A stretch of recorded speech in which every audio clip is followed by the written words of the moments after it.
నమస్తే శ్రీనివాస్ గారు. నమస్తే జయ గారు. శ్రీనివాస్ గారు, వెయిట్ లాస్ దీని గురించి మనం అసలు ఎంత మాట్లాడుకున్నా సబ్జెక్ట్ వస్తూనే ఉంటుంది. నిజంగా వెయిట్ లాస్ అనేది ఏ స్టేజ్లో చేసుకోవాలి? మన భారతదేశంలో చూసుకుంటే ఇప్పుడు మీరు రోడ్డు మీద అలా పోయినట్లయితే కనుక ఎగ్జాక్ట్ వెయిట్ ఉన్నవాళ్ళు మీకు 100 మందిలో 5 మంది కనిపిస్తారేమో. అంతే. నియర్లీ వాళ్ళ హైట్కి తగ్గ వెయిట్ ఉన్నవాళ్ళు 100కి 5 మంది మాత్రమే ఉంటున్నారు. ఇప్పుడు అందరికీ పొట్టలు ఉంటున్నాయి. మగవాళ్ళు అయితే అందరికీ పొట్టలు ఉంటున్నాయి, ఆడవాళ్ళు కూడా లావుగానే ఉంటున్నారు బేసికలీ. సో అంతకుముందు కంటే మన దేశంలో ఈ బరువు అనేటటువంటి ప్రాబ్లం ఎక్కువ తయారైంది. మన భారతదేశం సగటు ఏజ్ యాక్చువల్లీ తక్కువ, 23-24 ఏళ్ళు బేసికలీ. ఈ వయసులో వాళ్ళకి అధిక బరువు ఉంటే వాళ్ళకి 10 ఏళ్ల తర్వాత షుగర్ బీపీలు వస్తాయి.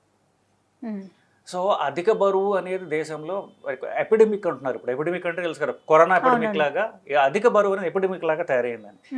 అంతకుముందు సిటీల్లో ఉండేది, సిటీల్లో కాదు ఇప్పుడు పల్లెటూళ్ళలో కూడా తయారైంది. ఎందువల్ల సిటీల్లో అయితేనేమో హై రిచ్ ఫుడ్, మీరు ఫోన్ ద్వారా ఫుడ్ ఆర్డర్ చేయడం, సో ఇలా వర్కింగ్ స్టైల్ డిఫరెంట్ ఉంటుంది కదా, స్టైల్ అయిపోయింది. సో మనం ఇంట్లో వండుకోకుండా బయట నుంచి ఫుడ్ రిచ్గా ఉంటుంది. సో ఇట్లా అధిక బేసికలీ ఎక్సెస్ ఈటింగ్ వల్ల మాత్రమే బరువు పెరుగుతున్నారు. సో ఇప్పుడు 24 ఏళ్ళు 25 ఏళ్ళ వాళ్ళు అధిక బరువు ఉంటే 10-15 ఏళ్ళ తర్వాత షుగర్ రావడం తథ్యం. ఇంకో 10 ఏళ్ళ తర్వాత హార్ట్ అటాక్లు రావడం కూడా తథ్యమే. సో అధిక బరువు అనేది డెఫినెట్గా సీరియస్ ప్రాబ్లం. ఎన్ని రకాలుగా మనం ఈ వెయిట్ని తగ్గించుకోవచ్చు? వెయిట్ లాస్కి 2 పద్ధతులు ఉన్నాయండి. 2 తప్పనిసరిగా పాటించి తీరాలి. ఒకటి డైటింగ్. కానీ డైటింగ్ 80% ఆఫ్ టైం డైటింగ్ బరువు తగ్గిస్తుంది. రెండోది ఎక్సర్సైజ్ కూడా తప్పనిసరి. బట్ డైటింగ్ మీద మనం ఎక్కువ ధ్యానం పెట్టాలి, అలాగే ఎక్సర్సైజ్ కూడా చేయాలి. ఓకే, ఈ 2 చేస్తే బరువు తగ్గుతారు. ఇప్పుడు రకరకాలు ఉన్నాయి. మనం యోగాలు చేస్తాం, జిమ్ముకు వెళ్తాం, లేదంటే వాకింగ్ చేస్తాం. దీన్ని అంటే మన వెయిట్ని బట్టి, మన కెపాసిటీని బట్టి, మనం తగ్గించుకునే దాన్ని బట్టి మనం ఎంచుకోవాలా, లేకుంటే ఏ మెథడ్ని మనం ప్రాపర్గా ఫాలో అవ్వాలంటారు? నేను చెప్పినట్టుగా డైటింగ్ ఒక్కటే చేస్తే సరిపోదండి. బరువు అంటే ఎక్సర్సైజ్ కూడా చేయాల్సిందే. దానికి ఒక సైంటిఫిక్ ఫ్యాక్ట్ ఉంది. ఏమిటంటే ఇప్పుడు మనుషుల్లో 20 ఏళ్ల వాళ్ళు ఈ బరువు ఉంటారు, 40-50 కిలోల మధ్యలో ఉంటారు. అదే హైట్ వాళ్ళు 40-50 వయసు వచ్చేసరికి వెయిట్ డబుల్ అవుతుంది, 80-90 కిలోలకు వచ్చేస్తారు. ఈ బరువు ఎక్కడ పెరిగింది? ఫ్యాట్లో పెరిగింది. మజిల్ పెరగట్లా, బోన్స్ ఎలాగో పెరగవు. సో ఎక్సెస్ ఫ్యాట్ డిపాజిషన్ వల్ల వాళ్ళు బరువు పెరుగుతున్నారు. ఫ్యాట్ తగ్గితే బరువు తగ్గుతుంది. అదే ఫ్యాట్ మజిల్స్ కండరాల మధ్యలో కూడా ఉంటుంది అన్నమాట. సో దాని వలన వాళ్ళకి షుగర్ రావడం, బీపీ రావడం దానివల్ల జరుగుతుంది. సో ప్రైమరీ ప్రాబ్లం ఏంటంటే కండ లోపల ఉన్నటువంటి ఫ్యాట్, దాన్ని తగ్గించాలి. సో కండల ఫ్యాట్ ఎలా తగ్గిస్తాం? కండను ఎక్సర్సైజ్ చేస్తే తగ్గిస్తాం. Okay. So muscle building or muscle exercises చేస్తే మజిల్ ఫస్ట్ హెల్తీ అవుతుంది. ఆ మజిలే రక్తంలో ఉన్నటువంటి షుగర్ కానివ్వండి, ఇన్సులిన్ కానివ్వండి అబ్జర్వ్ చేసుకోగలదు. So muscle strengthening exercises are first, అనుమానం లేదు. అమెరికన్ హార్ట్ అసోసియేషన్ వాళ్ళు guidelines for heart patients అని జస్ట్ లాస్ట్ మంత్ అంటే ఏప్రిల్ 2021లో రిలీజ్ చేశారు. దాంట్లో క్లియర్గా చెప్పారు muscle exercise and muscle strengthening exercise అంటే నిజం చెప్పాలంటే వెయిట్స్. మీరు ఎక్సర్సైజెస్ అని అడిగారు కాబట్టి దాన్ని బ్రాడ్గా 2 కేటగిరీలు అనుకోవచ్చు. ఒకటి రన్నింగ్ బేస్డ్, ఒకటి వెయిట్ బేస్డ్. ఎవరికైనా సరే వెయిట్ బేస్ చేయడం అవసరం, నిజంగా బెస్ట్ అంటే అది.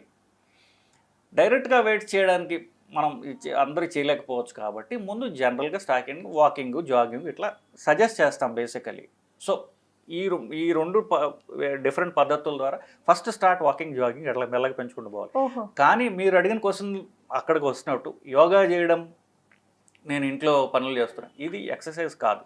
యోగా చేయటం కూడా అంటే దానివల్ల కూడా మనకి వెయిట్ లాస్కి అవకాశం లేదంటారా? సో ఇప్పుడు యోగా చేయడం అనేది, ఇప్పుడు ఎక్సర్సైజ్ నిజంగా మనం ఎక్సర్సైజ్ ఒక కొలమానం ఉన్నప్పుడు దాన్ని అంటారంటే మెట్స్ అంటారు, ఎంతసేపు మీరు ఎక్సర్సైజ్ చేస్తున్నారు బట్టి. అది చూసుకున్నప్పుడు ఈ యోగా, ఇంట్లో హౌస్ హోల్డ్ ఎక్సర్సైజెస్ అవి మీరు ఎనర్జీ ఖర్చు పెడుతున్నారు, అనుమానం లేదు. కానీ మీ బరువు తగ్గేంత లెవెల్కి అది రాదండి. దాన్ని మెట్స్, METS మెట్స్ అంటారు. ఈ యోగా చేయటం కానివ్వండి, మీరు ఇంటి పనులు చేసుకోవటం కానీ అవి సఫిషియెంట్ కాదు అది.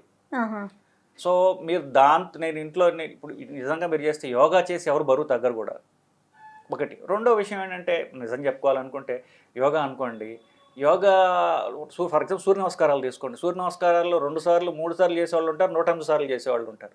మీరు ఎంత చేస్తున్నారో చెప్పండి. ఇంట్లో యోగా చేస్తున్నా అంటే యోగా ఎంత 5 నిమిషాలు చేస్తున్నారా, 10 నిమిషాలు చేస్తున్నారా, గంట చేస్తున్నారా, ఎంత సిన్సియర్గా చేస్తున్నారు? మీరు యోగా ద్వారా మీరు బరువు తగ్గట్లేదు అనుకుంటే అది ఎఫెక్టివ్ కాదు. ఒకటి. రెండోది యోగా ఇట్ సెల్ఫ్ ఎన్ని క్యాలరీస్ బర్న్ చేయదు. మీరు జాగింగ్ చేసేంత క్యాలరీస్ యోగా బర్న్ చేయదు. ఓకే. సో యోగా అనేది అంత అంటే యోగా బెటరే, మరీ ఇంట్లో కూర్చునే కంటే డెఫినెట్గా బెటర్, అనుమానం లేదు. కానీ మీరు బరువు తగ్గాలనుకుంటే యోగా సరిపోదు.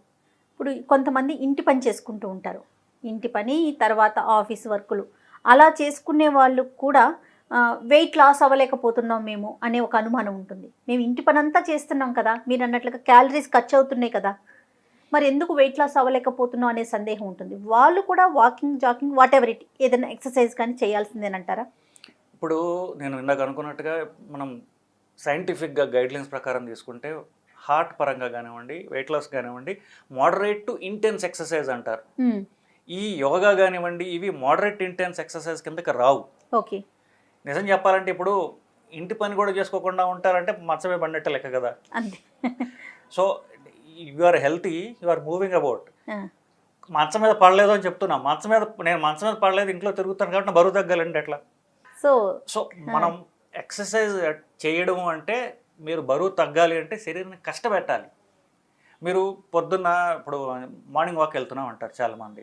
మార్నింగ్ వాక్ వెళ్తాం అంటే ఇంట్లో నడిచినట్టుగా బయట నడిచాం అనుకోండి, మార్నింగ్ టైంలో వాక్ చేస్తున్నారు, మీరు ఎక్సర్సైజ్ కాదు కదా.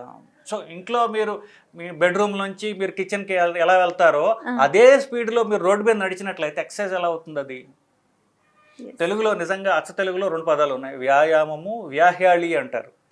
వ్యాయామం వేరు, వ్యాహ్యాళి వేరు. అలాగే వాకింగ్ వేరు, ఎక్సర్సైజ్ వేరు. అవును. సో మన లాంగ్వేజ్ వేరు, డిఫరెంట్ పదాలు ఉన్నాయి.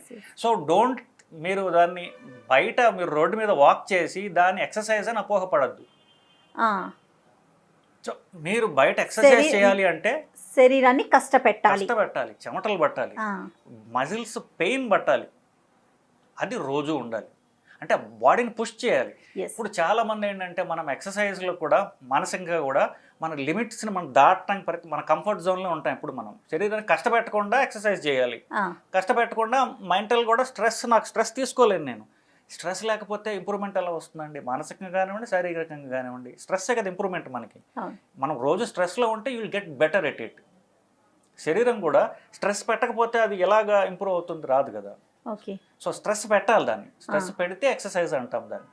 సో శరీరానికి స్ట్రెస్ ఉన్నప్పుడు exercise is not walking, that's what I want to say. So walking చేస్తే గుడ్, ఎక్సర్సైజ్ చేస్తే బెటర్ అండ్ బెస్ట్.